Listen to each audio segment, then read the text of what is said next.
Perkenalkan bagi yang belum kenal, saya Guntu Alaremba, pengacara Guntu Alaremba. Hari ini hadir untuk memberikan edukasi seperti biasanya.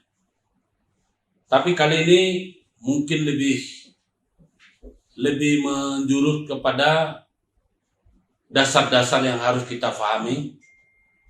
Sebetulnya untuk para pakar hukum ini sesuatu yang tidak istimewa.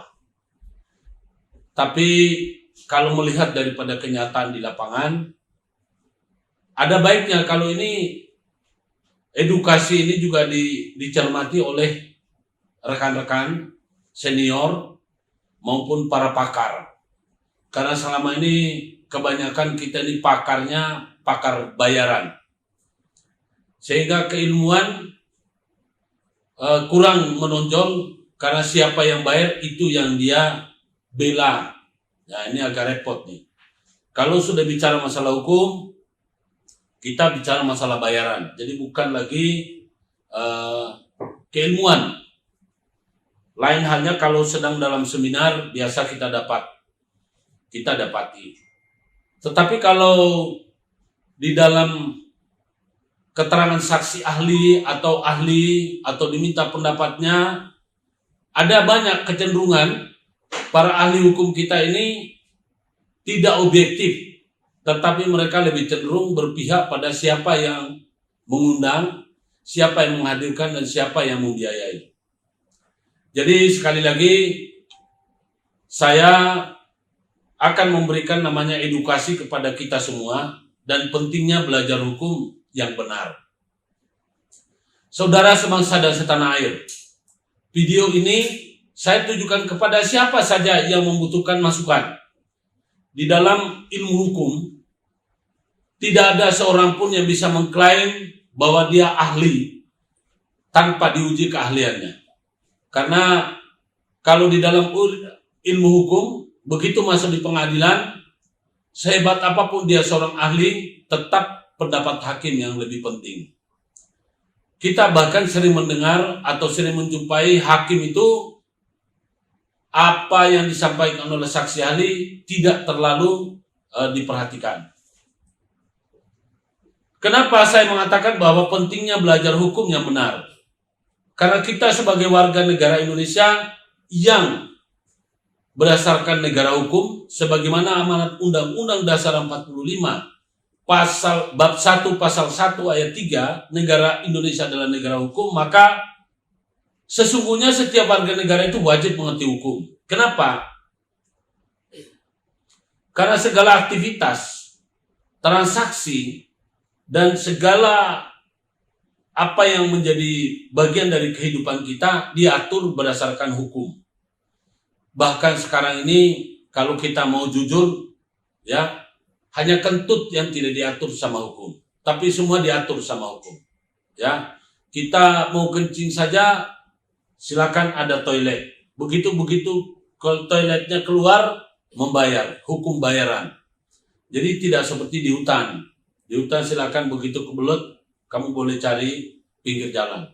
Tapi di negara yang sudah seperti sekarang ini, tentu saja semua diatur berdasarkan hukum. Bahkan meludah pun kita tidak boleh sembarangan meludah. Karena kalau kita meludah kena orang, bisa dituntut perbuatan tidak menyenangkan. Kedua, sebagai subjek dan objek hukum. Jadi subjek hukum itu adalah kita menjadi bagian daripada subjek hukum, sekaligus kita juga menjadi objek hukum. Jadi suka atau tidak suka, kita harus belajar. Kita harus mengerti hukum yang benar. Banyak orang yang mengerti hukum, tapi hukum yang dia mengerti itu hanyalah hukum yang kira-kira hukum yang dia butuhkan. Nah, ini sebetulnya bukan hukum yang kita butuhkan, tapi hukum yang benar-benar kita harus pahami. Apa ini? Maksudnya segala aktivitas, kegiatan, dan kehidupan kita berdasarkan hukum, karenanya kita harus mengerti dan memahami, menyadari apa itu yang namanya hukum. Selain daripada sebagai warga negara dan sebagai subjek hukum serta objek hukum, wajibnya atau pentingnya kita mengerti hukum adalah aktivitas. Banyak masyarakat sekarang ini walaupun dia di desa, dia tuh sudah punya aktivitas dan sudah berperan sebagai aktivis. Aktivis pertanian, ya, aktivis masyarakat desa. Ya, ini memang penting. Zaman dulu desa-desa itu ya kepala desa tinggal rembuk desa, warga selesai. Tidak ada embel-embelnya. Kalau sekarang ini rembuk desa itu ada uangnya. Dan yang dirembukan itu biaya negara. Jadi kita mau atau tidak, sadar atau tidak, hampir seluruh masyarakat kita itu merupakan aktivis. Apalagi istilah emak-emak sekarang ini ada. Setiap ada pemilu kada, pemilihan umum, pemilihan presiden, pemilihan apa saja, selalu kita lihat pasukan emak-emak. Dulu itu emak-emak cuma di dapur, ya, ngurusin suami, anak. Kalau sekarang ini begitu ada calon atau jagoannya yang mau diusung, emak-emak itu bergerilya. Kita lihat bahkan lebih sadis itu emak-emak. Karenanya sadar atau tidak, masyarakat Indonesia ini dengan kemajuan sudah mau melibatkan diri menjadi aktivis hubungan masyarakat. Terlebih-lebih bagi penggiat hukum, saudara sekalian, rekan sejawat, ataupun aktivis, di mana Anda sebagai elemen masyarakat, LSM, maupun media, jurnalis, kita adalah sebagai penggiat hukum. Ya, jurnalis itu bicara masalah hukum, karena itu kita layak menyebut sebagai penggiat hukum. Terutama para advokat. Banyak advokat sekarang ini terlebih-lebih karena organisasi advokat begitu tumbuh menjamur, sehingga asal sudah selesai sarjana hukum, nggak peduli punya ilmu yang cukup atau yang mumpuni, begitu ada pendaftaran pendidikan kejuruan advokat, mereka ikut. Kemudian setelah itu disumpah ujian profesi advokat, kemudian disumpah. Setelah disumpah, persoalan mereka ini cerdas atau cakep bisa dipelajari. Nah, karena itu saya ingin mengajak kepada kita semua, ya, terutama kaum pelajar. Ini sedih sekali rasanya. Sebetulnya ilmu hukum itu yang paling utama adalah kaum pelajar. Pelajar SMP, mestinya SD juga sudah mengerti hukum. Pelajar yang namanya pelajar SD, SMP, SMA, terlebih-lebih mahasiswa, harus belajar hukum. Faktanya di negara kita ini negara hukum, tapi kurikulum ilmu hukumnya hanya diberikan kepada fakultas hukum. Ya, ini prihatin.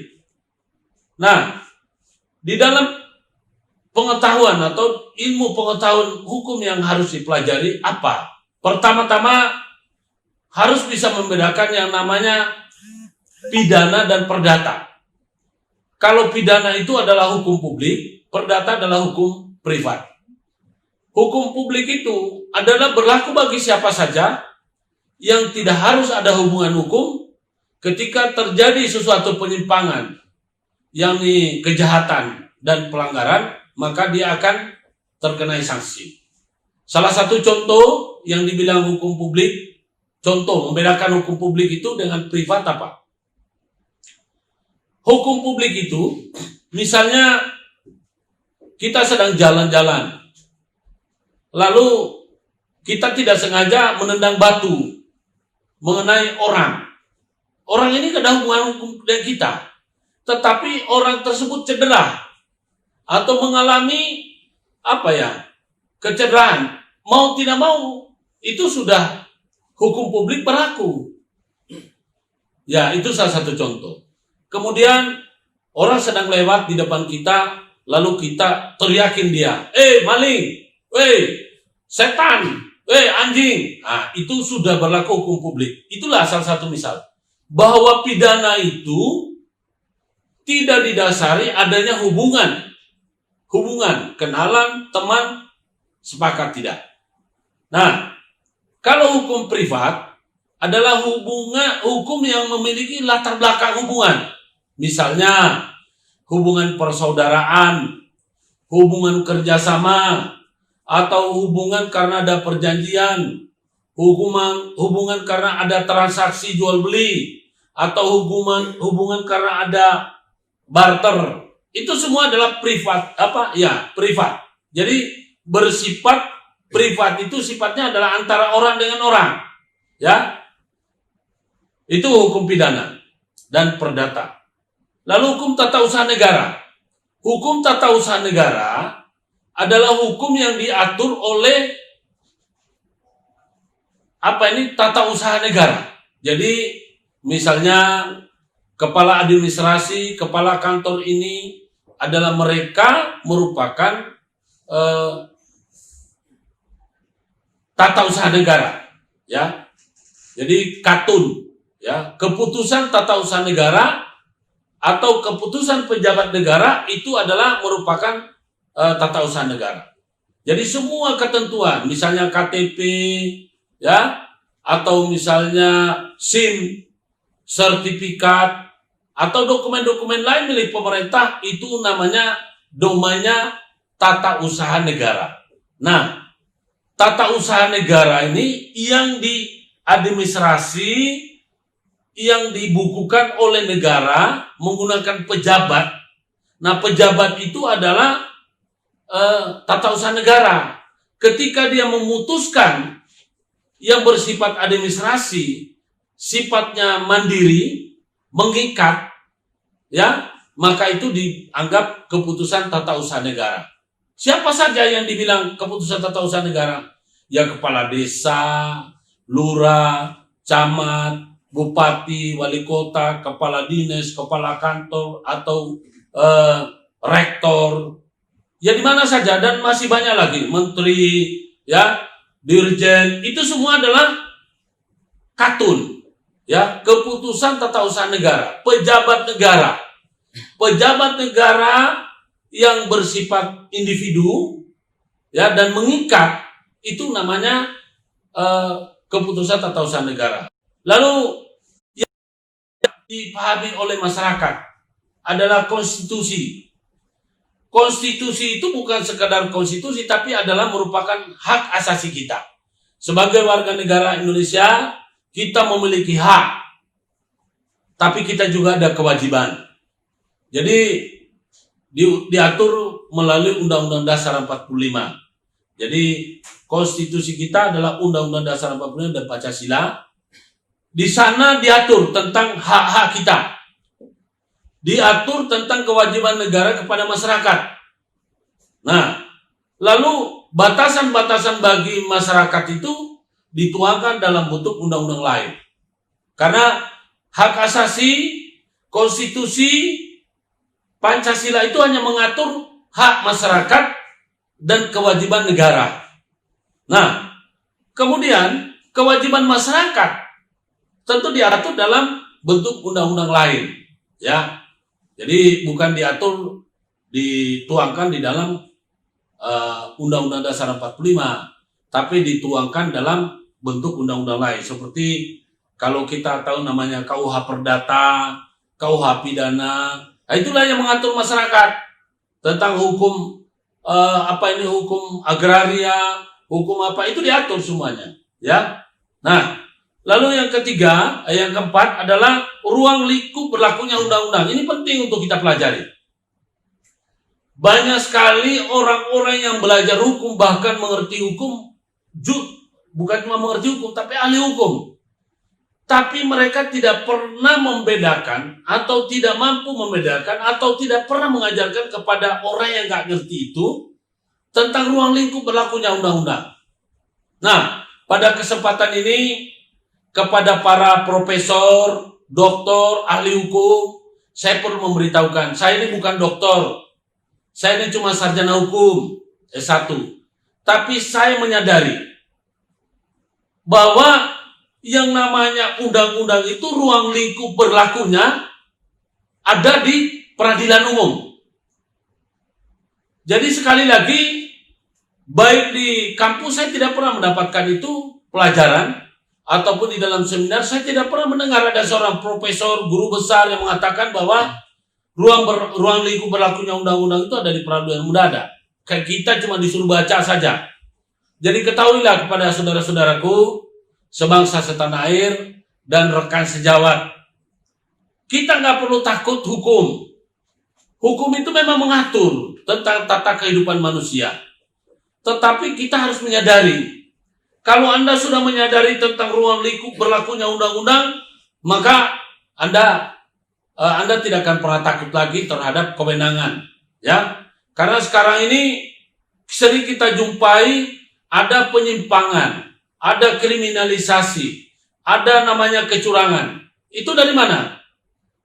Dari kewenangan yang digunakan oleh para pemilik kekuasaan yang tidak pernah diprotes oleh masyarakat. Nah, Guntua Laremba selaku aktivis penggiat hukum pejuang kebenaran, semenjak lolos dari kriminalisasi, itu yang ditonjolkan, itu yang diutamakan, bahwa seorang penyidik punya kewenangan memeriksa, menahan, menyuruh orang berhenti, atau bahkan menangkap orang, menyita barang-barang. Nah, bagi orang yang nggak ngerti, ya dia biarkan aja dilakukan apa ini. Tapi bagi orang yang mengerti seperti Guntua Laremba, ya, tidak akan pernah terjadi. Karena kenapa? Kita sama-sama punya kewenangan. Kalau penyidik, penegak hukum, JPU dan hakim punya kewenangan, kita juga sebagai masyarakat punya juga kewenangan. Kewenangan kita apa? Nanti saya akan uraikan. Jadi masyarakat perlu tahu bahwa ruang lingkup berlakunya undang-undang itu ada di peradilan umum. Contoh kecil saja, pelanggaran lalu lintas. Pelanggaran lalu lintas itu adalah merupakan pelanggaran tindak pidana ringan. Ya, untuk pelanggaran rambu lalu lintas. Tetapi itu sebetulnya ruang lingkup berlakunya ada di peradilan. Makanya kenapa kalau ada orang yang ditilang, SIM-nya harus diambil di pengadilan. Kepada masyarakat perlu saya ajarin, ya. Kalau Anda ditilang, silakan ditilang, Pak. Tapi kita sidang ya. Kenapa kenapa polisi lalu lintas itu agak sedikit ini sama pengacara? Karena pengacara minta disidang. Oke, Pak, Anda mengambil saya punya STNK berarti kan Anda menyita. Anda mengambil saya punya SIM kan berarti Anda menyita. Ya, karena itu ini kan ada perintah pengadilan. Anda hanya berdasarkan perintah ini. Oke, kita sidang ya. Saya mau ambil ini SIM saya, STNK saya di pengadilan, kita harus sidang. Jadi Bapak harus jadi saksi. Karena tidak boleh Bapak yang mengetahui pelanggaran saya. Saudara sebagai petugas harus mau menjadi saksi di pengadilan. Oke, harus kita sidang. Sidangnya hakim tunggal, bukan hakim majelis. Di sana, saya kasih contoh. Apalagi terhadap undang-undang lain. Ya, jadi ruang lingkup berlakunya undang-undang itu ada di peradilan umum. Sedangkan peradilan umum meskipun itu adalah tindak pidana ringan, itu diatur di KUHP. Ini perlu diketahui. Tindak pidana ringan pun diatur melalui KUHP. Jadi yang namanya peradilan umum diatur berdasarkan tata cara hukum acara atau tata cara beracara sesuai dengan hukum acara. Ini yang penting. Terkait dengan ruang lingkup berlakunya undang-undang itu diatur pada bab 2 ya, KUHP. Sedangkan peradilan umum ya diatur berdasarkan tata cara hukum acara itu diatur pada bab 3 KUHP.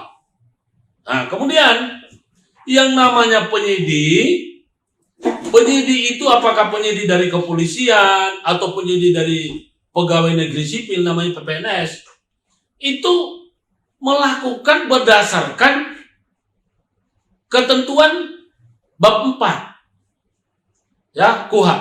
Apa itu yang harus ditentukan? Yakni mereka itu dibatasi kewenangannya. Jadi ketika orang tidak mengerti tentang kewenangan penyidik, kemudian dia diproses, maka yang terjadi adalah suka-suka penyidik. Tapi kalau saudara mengerti tentang kewenangan, batasan kewenangan penyidik, JPU dan hakim, maka mereka pun juga tidak mungkin akan walaupun dibayar, tidak mungkin juga mereka akan istilahnya memaksakan segalanya. Untuk itu saudara harus melawan. Kita bukan berarti ngerti tentang kewenangan penyidik, lantas kita cuma menyampaikan secara landai. Ya, kita harus frontal. Oh Bapak, ada undang-undang, Bapak ini, gitu, ya. Jadi sebetulnya untuk meredam kriminalisasi ataupun rekayasa, masyarakat itu belajarlah masalah hukum.